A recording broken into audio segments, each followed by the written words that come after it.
Hi there, my name's Dale, I'm from Udale Photography, and this is another Lightroom and Photoshop editing tutorial. Today we're going to be looking at black and white photography. First of all, I'm going to start in Lightroom. Now it's quite simple immediately to change a photograph into black and white in Lightroom. As you'll see, I've already got my photograph open and ready to go. So changing a photograph into black and white is simple enough to begin with. We literally come over to the side panel here, click black and white, and hey presto. Where the interesting part comes from is the editing afterwards. So right now this is a bit dark, so we're already in black and white, so that's fine. We'll up the exposure a bit, and then we'll mess around with our highlights and shadows, see what we can get out of it. Now we can go for an HDR look, and what we'll do is we'll bring down our highlights, take up our shadows, bring down all our whites, and bring all our blacks up. And then we'll add a lot of contrast, and we get that really gritty, highly detailed HDR look that a lot of people like. Now you can couple that with a vignette around the outside, and what I've done there is I've gone down to the effects panel and I've pulled the amount down, I've pulled the middle in, and I've feathered it a bit more, and we've created a bit more tone there around the outside. You can do all sorts, you can mess around with your tone curve and give it that really extreme look, but I'm not looking for that today, so I'm just going to undo what I've done there for a minute. And I'm going to go back, here we are, just reset everything. I'm just clicking on things to reset them to where they were. And I'm going to go back up, I'm going to double click all these names, resetting them back to where they were, resetting the contrast and exposure. Now, as I said before, it is a bit dark, but I'm okay with these outsides being a bit dark. I really just want to lighten these guys on the horse. So what I'll do is I'm going into my radial filter. You can see at the top, it's a little circle. If you hover over it, it says radial filter. I'm then going to pull up the exposure just a little bit. I don't want to do it too much, not just yet. I'm going to click in the center over the horses and just drag out. Now bear in mind, the first time you do this, it might have the opposite intended effect. You need to make sure that invert mask is turned on at the bottom. So with that in mind, I can now see that maybe I will just pull that up a little bit more, not too much. And there we are, I've brightened up those guys on the horses. The horses look a bit better. Now there's still a bit more I can do to this. I can add a few more radial filters here and there. So I might add a bit to the pathway down here. I might add one along here just at the side. And then maybe one over here as well. And you can see all I'm doing is I'm just picking little areas where I can just brighten them up just a bit more to add a bit of detail and depth to the photograph. I don't want to take it too far, otherwise it becomes a little too obvious. So there we are, and just to show you what difference that's made to the photograph, I'm going to turn that off and then back on again. And at first it might seem a little unnatural, but if you walk away or look away and come back, the edits you have made will appear a lot more natural. Most people might not even notice there's an edit there at all. So again, I'm going to do a few more things. I'm going to enter my tone curve here. And what I'm going to do, just to give it a bit of a retro vibe, I'm going to grab the bottom point. I'm actually going to pull it up and in, so it's going to clip the blacks off a little bit. If we look at our histogram at the top, you can see they're not going all the way to the left, but that's fine. Then I'm going to add a little bit of an S-curve, centered towards the bottom. I might pull that in just a little bit more there, and just drag those highlights up a bit more. There we are. Maybe that's a bit too high. I'll pull that down again. And it's okay to come back to these things again later after you've done more edits, but I'm pretty happy with that for now. I might just go back into my basics and pull the highlights down a little bit so give it a little less contrast. We also have in this section the clarity slider. Now sometimes this is great to pull this up and it can make things look a bit sharper, especially in an image that maybe wasn't quite perfectly sharp. Although overdoing it can make people look a bit more wrinkly, or it can make things look a little bit odd. In this particular photograph, which I know is pin sharp, I'm actually going to pull it down, and you see it just sort of softens the picture a bit. See, if I put it back there, it's a lot more harsh.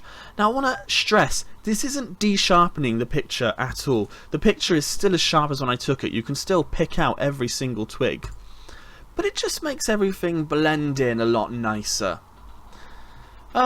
Final edits to this, I think I'll go back to my radial filters and I might just bump them up a little bit and maybe adjust the shape of one or two here and there.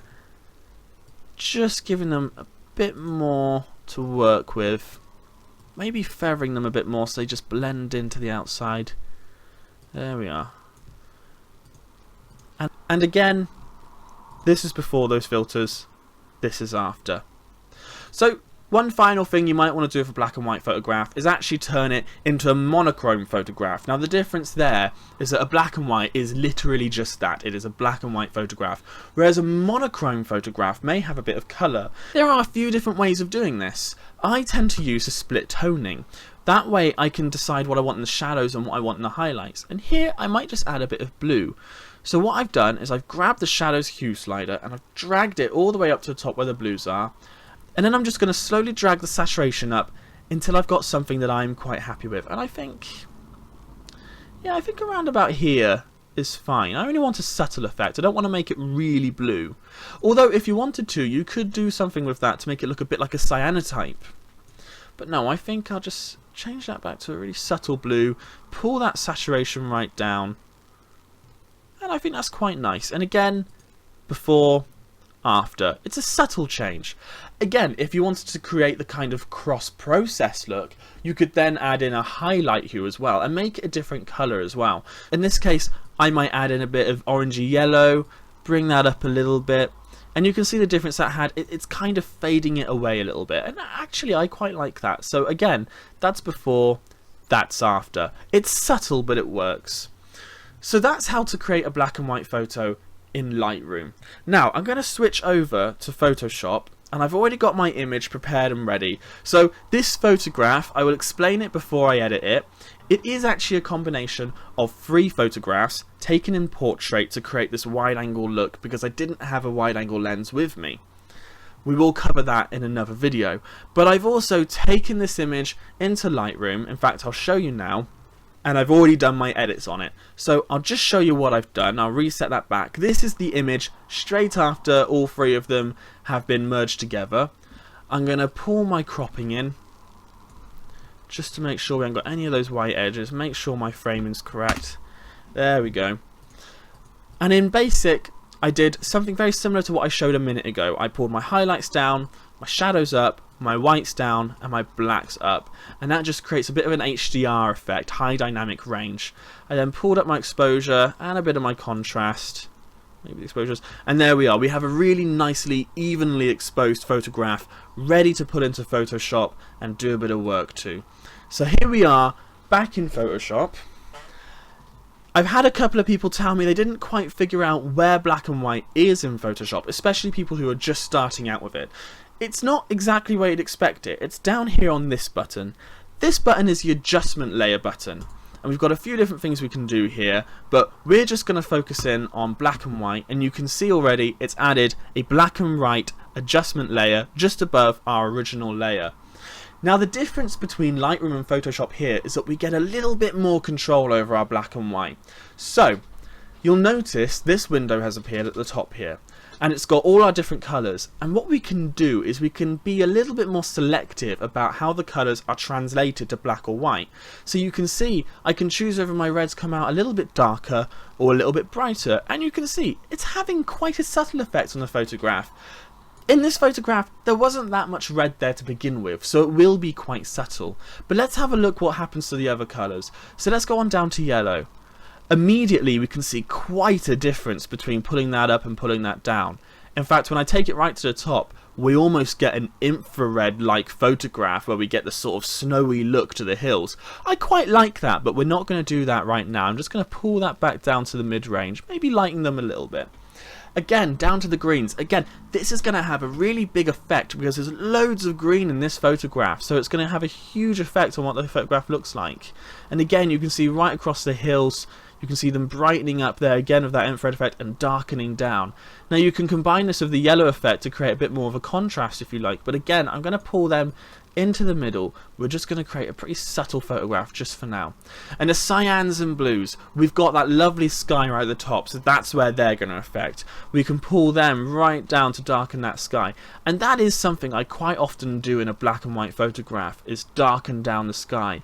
It makes everything a little bit more moody, a little bit more cinematic, and I rather like it. It brings detail into the sky as well. So I'm even going to bring the cyans down quite far there. And now you can see, especially in this top left corner, all that detail of the sky. Now, I think for now, I'm going to leave that as is. And again, just like I did in Lightroom, I am going to create some light and dark areas. Now, you can use the dodge and burn tools, and they're really good. So if we have a look now, I will have a look at our midtones. I'll make my brush a little bit bigger, and I can just start to dodge in areas that I think should be a little bit brighter, and it does work quite well. It's a bit of a blunt tool effect, but it does work. I'm going to undo those for a second. Go back to where I was. I'm just using my history section here to go right back. What I'm going to do instead is I'm going to add 2 more adjustment layers, and what I'm going to do with those is I'm going to create one where I just bring the bow up a little bit to make it a bit brighter, and I'll leave that there, and another one where I pull down a bit to make it a bit darker.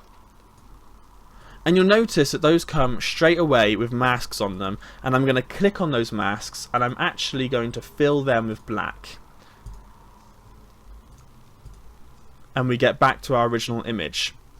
Now I can use the paint tool.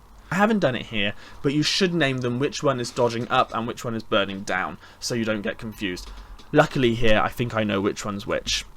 We're just going to paint on to these masks to lighten and darken areas of the photograph, and if you see here, it's just very subtly lightening up that area there. I might do a bit along the grass verge here, maybe some on the mountainside across there. You can see it's a very subtle effect, maybe some on the rocks down here as well. And then I'm going to go on to my other one, and I'm just going to darken some of these areas in between to create a bit of contrast. So again, going along here, darkening, creating a bit of contrast, maybe in the hills around here, using the size of my brush and following what's already there. I don't want to really create any shadows that aren't already there, I just want to enhance it. So I can see a bit of a shadow on the hillside here. I might just enhance that along the side there. Maybe this one here. There's some shadows in the grass that I can bring up, and again around these rocks. And there we are. So there's a bit more I can do now. Using this same effect, I can create a sort of vignette by using quite a large brush, and you can see I'm putting my opacity and flow up as well. So this is going to have a very immediate effect. If I just go around the outside really quickly, you can see it's just pulled all that in to create a bit of a vignette. And similarly, I'm also going to go into my other tone curve and pulling these back down again, and I'm just going to use that to brighten the center a little bit. In fact, I might pull those back up to have a bit more of an effect. There we are. So we've gone from this to this to this,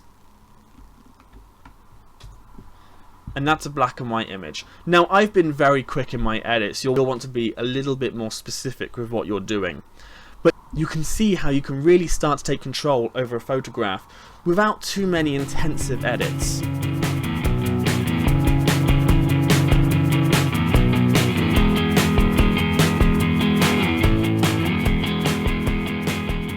That's it today for this tutorial. Remember, you can follow me on Twitter, you can follow me on Facebook. I'll be uploading new videos soon to YouTube. Thank you very much, have a good day, happy editing.